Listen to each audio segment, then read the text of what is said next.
अ, लोकसभा निवडणुकीच्या नंतर जो मोठा पराभव झाला, त्यामुळे अत्यंत स्तिमित झालेल्या अ, अक्षरशः अ, पूर्णपणे विदीर्ण झालेल्या अशा भारतीय जनता पक्षाला आणि सर्वच हिंदुत्ववाद्यांना नवसंजीवनी मिळाली ती योगीजींच्या घोषणेमुळे. योगीजींनी एक नवीन घोषणा दिली, की "बटोगे तो कटोगे." अर्थातच हिंदू समाज हा विखुरलेला पहिल्यापासून होता जाती-जातींमध्ये, पंथांमध्ये आणि ते जर विखुरले पण वाढले तर अर्थातच ते ह्या विभक्त झालेल्या तुकड्यांवरती हल्ले करायला जे बाकीचे परधर्मीय आणि जिहादी आहेत, ते जास्ती तत्पर होतात आणि निवडणुकीच्या माध्यमातून लोकसंख्येचं गणित जुळवताना सहजपणे हिंदुत्वाचा पराभव करण्यासाठी त्यांना योजना आखता येतात.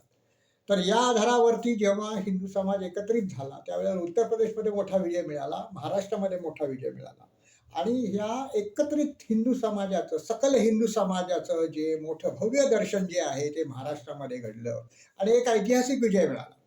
अर्थात अर्थात हा विजय जो मिळालेला आहे तो एक प्रकारचं राजकीय हिंदुत्व जे आहे ते भारतीय जनता पक्षाने आणि शिवसेनेने महाराष्ट्रामध्ये समस्त जनतेसमोर ठेवल्यामुळे हा विजय प्राप्त झालेला आहे.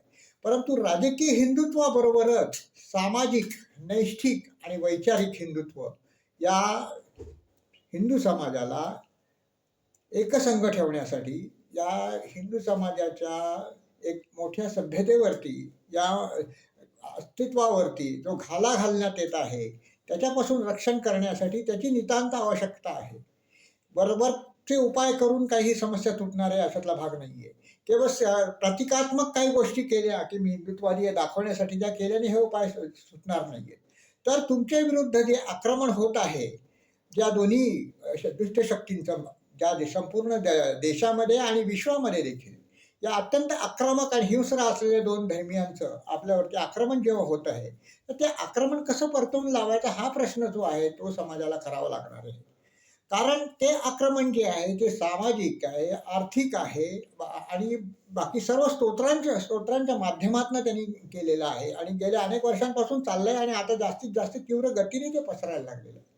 तर हे आक्रमण मोडीत काढण्यासाठी हिंदू समाजाची एक व्यवस्था निर्माण करण्यात आली गेली पाहिजे आणि त्या व्यवस्थेच्या आधारावरतीच एक वैचारिक आणि नैष्ठिक हिंदुत्व असलेलं नेतृत्व निर्माण केलं गेलं पाहिजे.